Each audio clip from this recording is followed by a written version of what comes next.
Welcome to The Explainer. Today, we're cranking things way up to get into the story of a sound so powerful it literally changed music forever. We're talking about the birth of heavy metal. So, let's start with a question that sounds a little weird. What could blues music and factory machines possibly have in common? I know, it sounds like a trick question, right? But the answer is exactly where the story of heavy metal gets started. To really get where metal came from, we've got to rewind a bit, back to a style of music that was all about soul and struggle. That's right, believe it or not, it all starts with the blues. The very first metal guitarists took the soulful, emotional scales of blues music and basically supercharged them. They played them faster, cranked the volume way up, and twisted those familiar sounds into something raw, aggressive, and incredibly intense. They also had a secret weapon, a specific combo of notes called the tritone. Now, for centuries, composers actually called this the devil in music because it sounds so tense and unsettling. But for these new musicians, that darkness was exactly what they were looking for. It was the key to creating a powerful and, kind of scary new mood. But it wasn't just about the notes they were playing. The actual sound of metal was forged by new technology.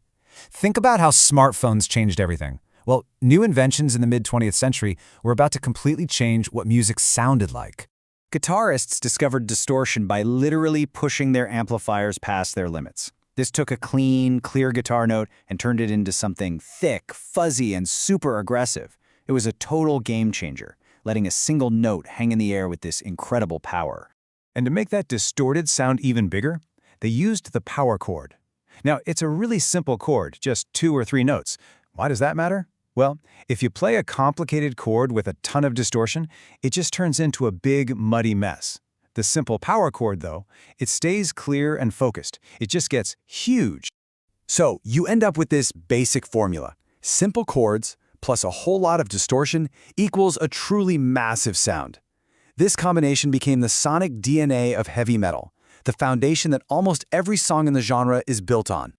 So, with the sound figured out, a few key bands took these ingredients and built something the world had never, ever heard before. These are the architects of heavy metal. First up, from the industrial city of Birmingham, England, we have the band that pretty much everyone agrees invented heavy metal, Black Sabbath. And what's so cool is that their music was a direct reflection of their world. They literally sounded like the noisy, grinding factories they grew up around.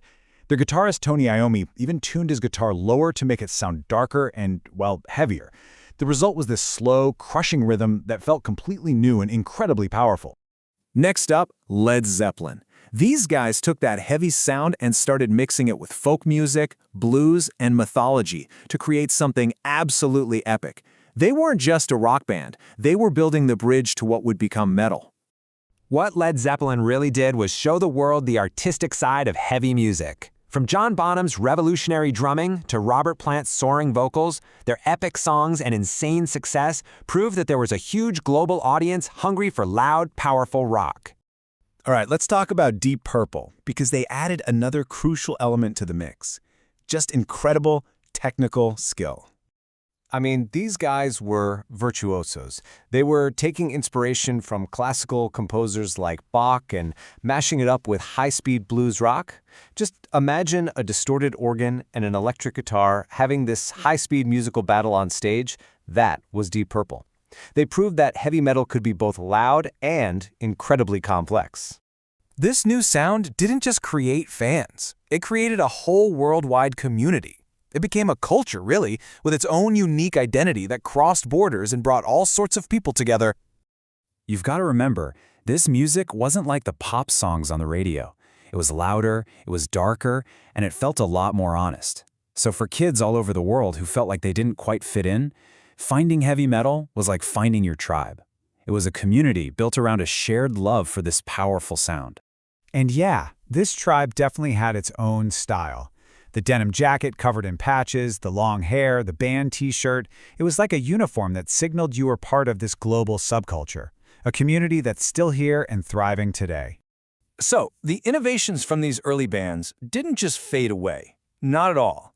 They echoed through the decades, leaving a permanent mark on the entire world of entertainment.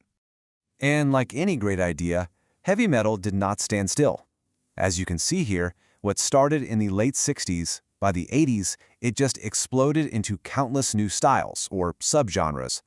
You had the lightning-fast attack of thrash metal, and later on, bands were mixing in folk, classical, even electronic sounds.